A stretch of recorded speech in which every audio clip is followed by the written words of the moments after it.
Kidzuko. And by a ready-to-learn television cooperative agreement from the U.S. Department of Education through the Public Broadcasting Service. The Corporation for Public Broadcasting, and by contributions to your PBS station from viewers like you. Thank you.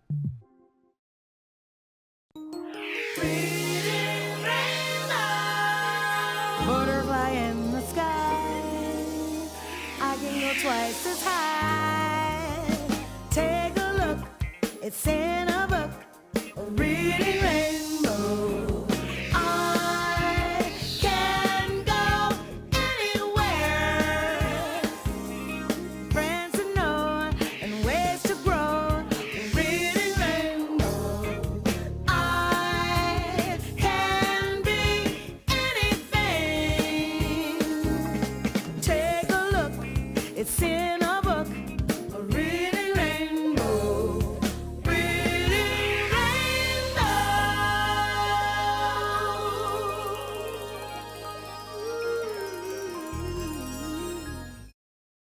Alright, good work, girls. Come on, let's keep it up. Let's keep up the top work. Alright, pass to the left. Right there, Mariah's open. Alright, give it to Karina. Hi. It's soccer practice for the Queen Eagles. They're getting ready for a big game coming up later on this afternoon. Here you go.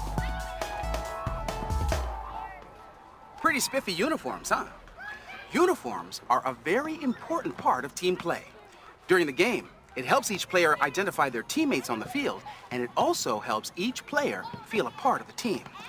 But even though everyone wears the same uniform, each girl still has her own unique approach to the game and a playing style that reflects her own individual personality.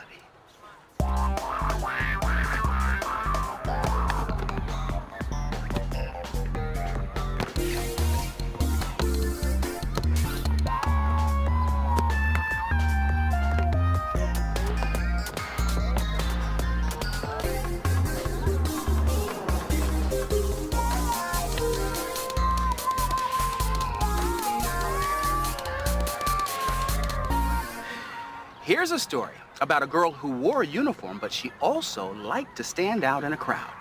And along the way, she found some very interesting ways to express her individuality. It's called Unique Monique.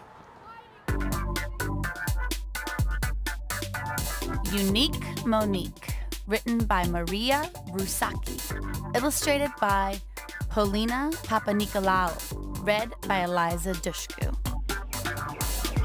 At Monique's school, all the children had to wear uniforms. They were brown and blue, and Monique thought they were the ugliest colors and the ugliest clothes she had ever seen. Every day, she would tell her mother, "I don't want to wear my uniform." Monique wanted to be different. One day after school, Monique found an old trunk in the attic. The first thing she saw when she opened it was a huge red hat. She tried it on, then looked at herself in the mirror. "I'm wearing this to school tomorrow." The next morning, Monique didn't complain about her uniform at all. And when she got to school, everyone noticed her right away. "Look what Monique is wearing. It looks like a giant tomato." Monique was thrilled. She walked to class with her head held high so everyone could see her hat. "Monique, what is that thing on your head?" asked her teacher when she saw her. "It's a red hat. Isn't it beautiful?" "Monique, please take it off. Hats are not allowed in school." So Monique removed her beautiful hat. She did get to wear it during recess, though, and on the way home. The next day, everyone at school was wearing a hat. Some were green, some were yellow, some were small, and others were enormous. The teachers were very upset. "Everyone take off your hats," demanded the principal. "Hats are not allowed in school." The only one who wasn't upset was Monique. She had found other things in her mother's old trunk.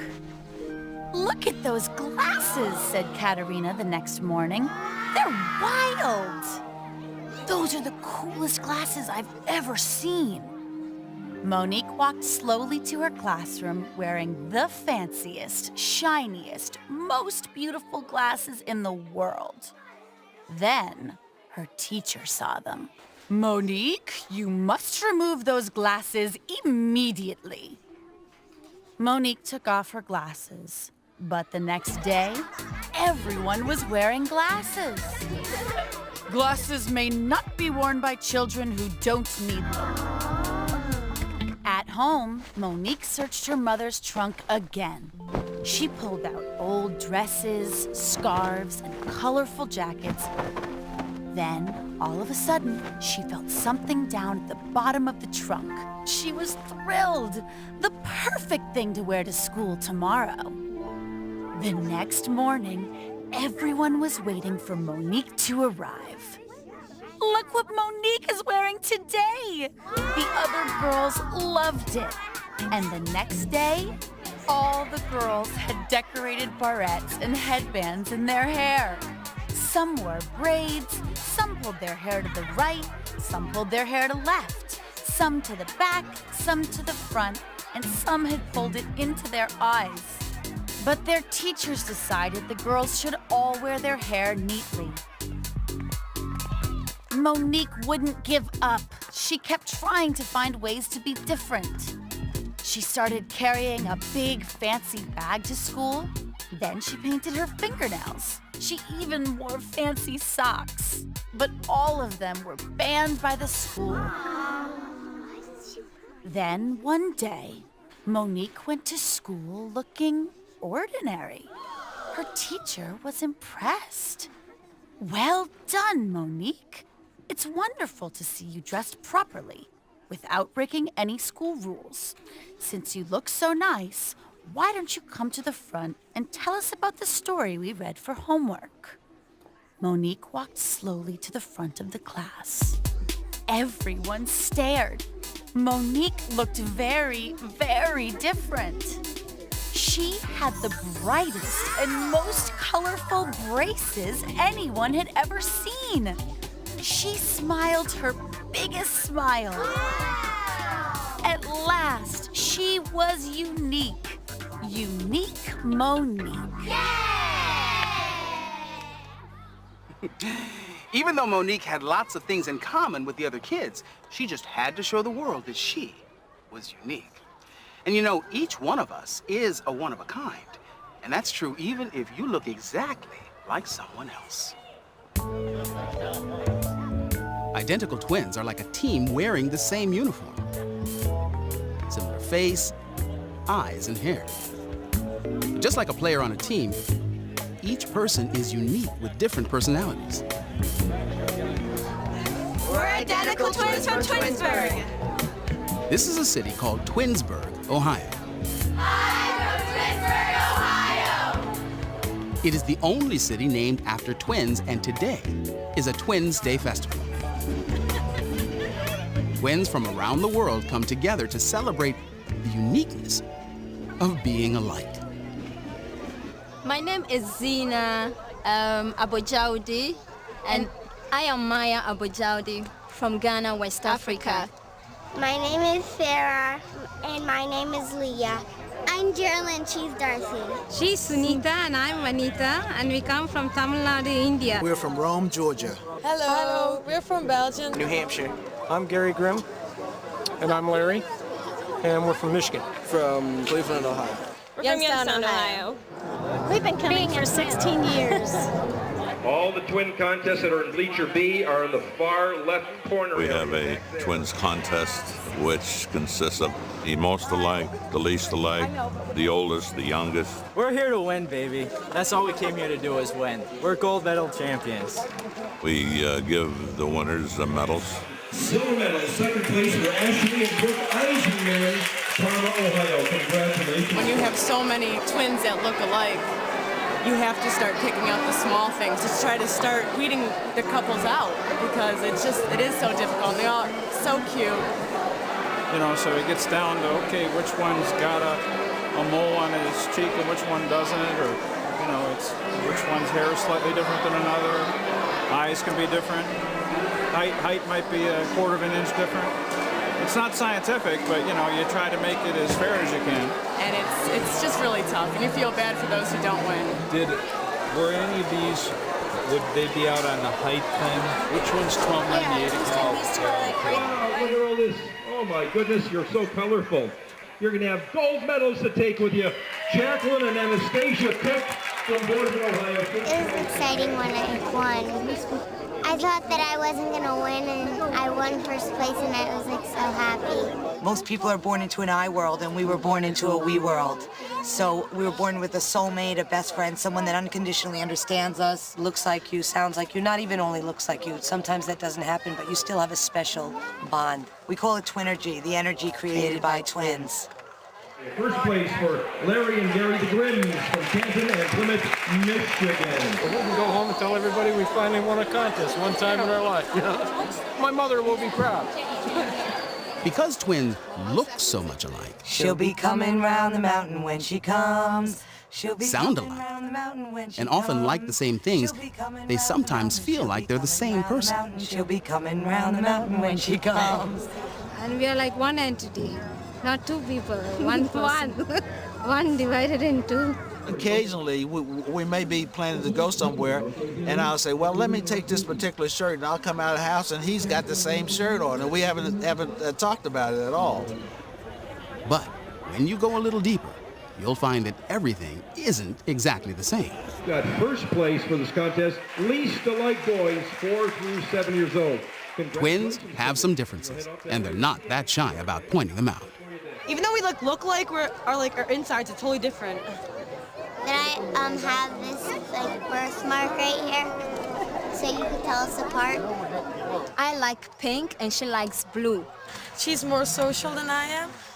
I have a birthmark on the side. That side. The side. Yeah. She's more of the outgoing and talkative. I'm the more laid back, mature one. I like to do sports, and I like to read. My favorite food is spaghetti. My favorite food is salad.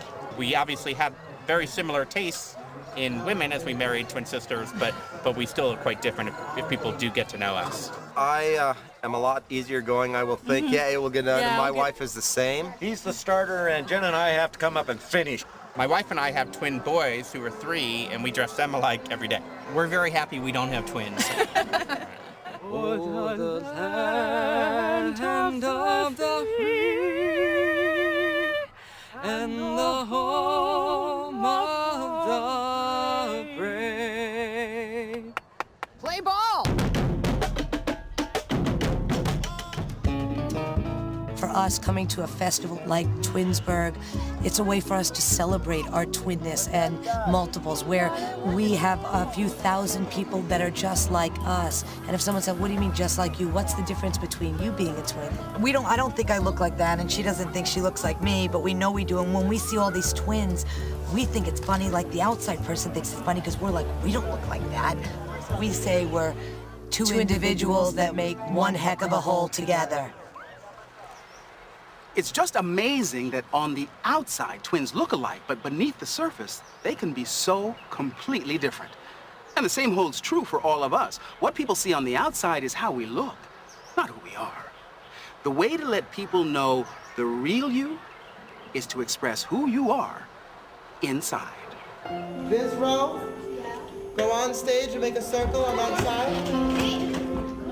A lot of kids are afraid to say how they feel. Very often they're afraid of either being mocked by their friends for the thing that makes them different, or being too separated from them. I'm Brandon Fernandez.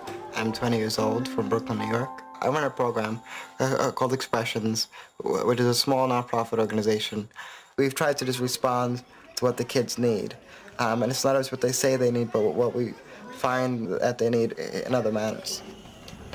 Start making a circle around that white piece of paper. We do artwork with students that's all about self-expression. So I can squeeze in. Okay. Henry's going to begin today's activities, so please pay attention to him, okay? Hi, my name is Henry and I like to play baseball. Our hope is to lead the kids into a new perspective on life, a new way of taking things a little easier. I do something very great. Now, we've discussed how a body feels, right? What's some emotions that we identified last week? Joyful. Excited. Natalie? Upset. And Nicole said she gets hyper. I feel like screaming. Like screaming?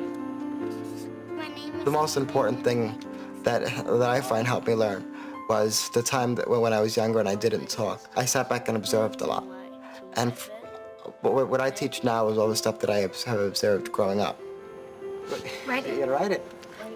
From when he was very young, Brandon was very shy. Growing up, I was very afraid of expressing myself because of my stutter. When somebody stutters, it means that they get stuck on a certain sound. It's typically a hard sound, like the D's, and sometimes the vowels that are very hard to just, you keep saying them, and your throat just keeps repeating that sound until you pass through it. I was typically afraid to speak because when I did get stuck, it would take me a long time to get off of it. In certain instances, I'd be teased, so it became a point where I didn't even want to speak anymore. Brandon's family was important in helping him out of his personal dilemma. My family has always been very understanding and close to me. A lot of them have taught me other ways to bond with them, that we didn't always have to talk. You know, as a mom, you feel bad because you feel like your child's not perfect.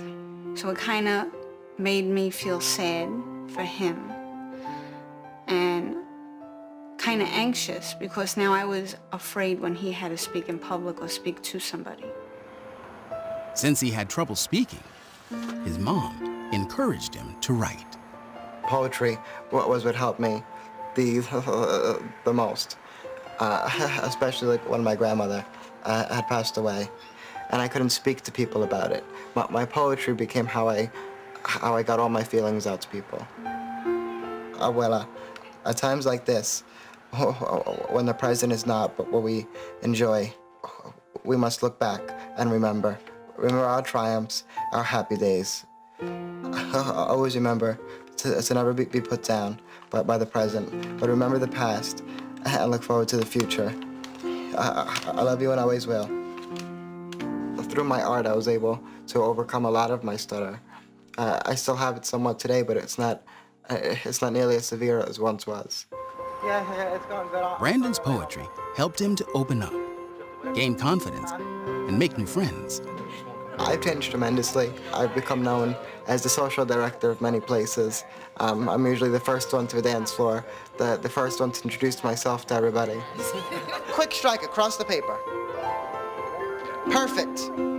Growing up, my family has always been very understanding. Very often they were the ones who protected or took care of me, just because I wasn't really very capable in a lot of social settings.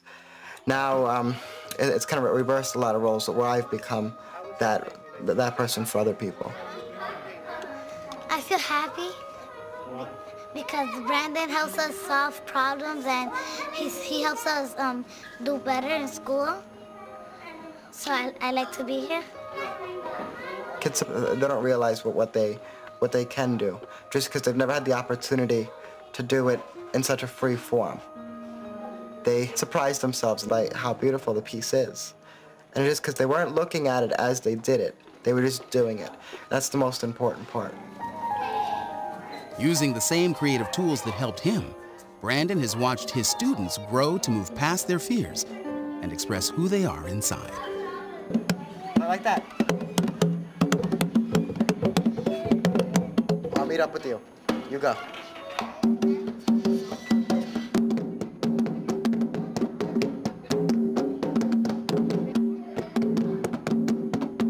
Now, before you put it in, I want you to break it up. It's gonna be all wet and juicy, that's all okay. Brandon teaches that self-expression reveals who we are to ourselves and to others. He took my pencil and I wanted to get it back, but he got angry.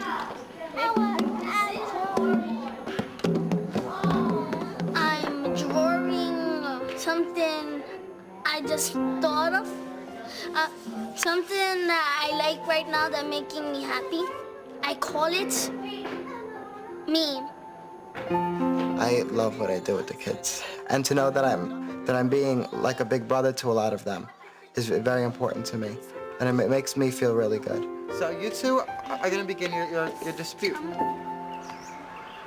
One of the things I love most about books is that there are no two that are just alike. So when you finish one great book, you can always be sure that there are more to look forward to.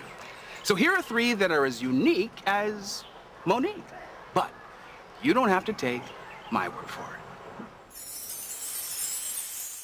I'm Danielle, and I read Daffodil. It's about a girl who's one of 3 triplets. Their mother made them dresses. Violet got violet, Rose got red, and Daffodil got yellow. But Daffodil didn't like the color of her dress. She just thought yellow was ucky because she had to wear it over and over again. I think Daffodil just wanted to be unique. I like wearing different kinds of dresses, and I felt bad because I would get tired of wearing it. Daffodil found out that her other sisters didn't like their dresses either. She refused to wear her yellow dress, and she screamed, "Not now, not ever again." That was really surprising. In the end, Daffodil was very happy. You'd be surprised to read how it all worked out. If you want to find out, you have to read Daffodil. I'm Michael, and this is my book review. It's called I'm Gonna Like Me. This book is about a boy and a girl. They tell each other how much they like themselves. The whole book is one big conversation. Let me read some of this to you.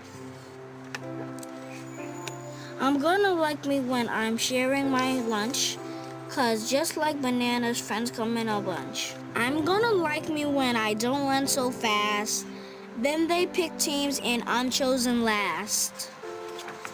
I'm gonna like me when I eat something new, even if Grandma makes octopus stew. I'm gonna like me, I already do. But enough about me, how about you? I like me, do you like you? I love this book, and I think all you kids out there should read it. My name is Ondine, and the book I'm holding in my hands is called The Name Jar. It's about Yoon Hae, the girl who moves to America from Korea. When she's in America, kids make fun of her Korean name. She reacted by being really embarrassed and not talking to anyone and being really shy. Then she gets the idea to have a name jar. The name jar contains American names that the kids made up for her. Each kid adds different names to the jar until it's full. The idea is for her to pick out of the jar a new American name. When the time comes to pick out the name, the jar is missing. But one day, her friend named Joey takes the name jar and goes to her house. And after school, Yoon Hae comes home. She finds him with the jar. Tells her he likes her Korean name. She doesn't want her to change it, so she decides not to. And that's a happy ending. If you're 6 or over, I would really recommend this book, The Name Jar.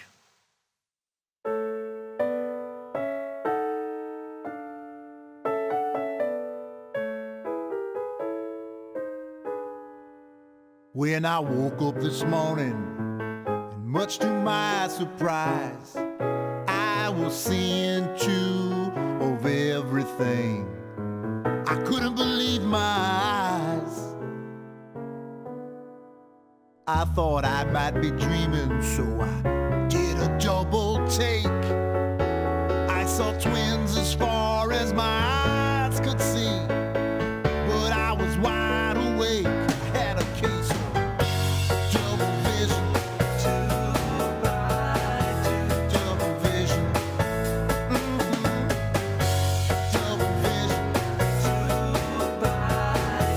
Double vision.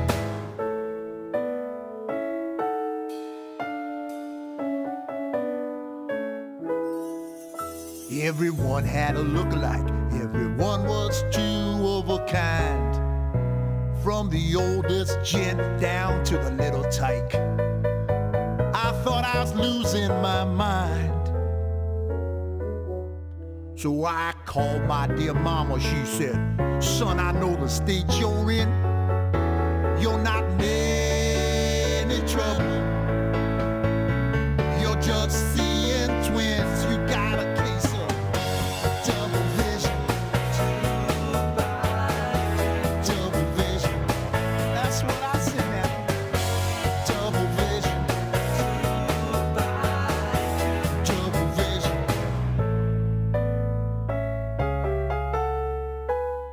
Look a little deeper, and you see it's real clear. Sometimes things that look the same are not as they appear. No, they're not as they appear. Double vision, yeah, yeah. Double vision, 2 times. Double vision, oh, oh. Double vision, I see it. Double vision, double vision, double vision.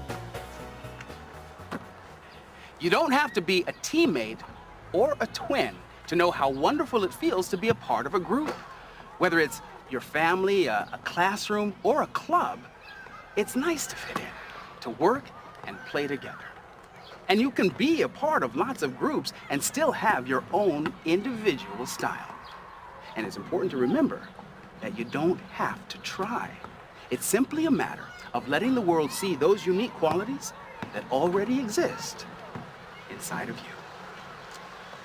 I'll see you next time. Hey, Karina!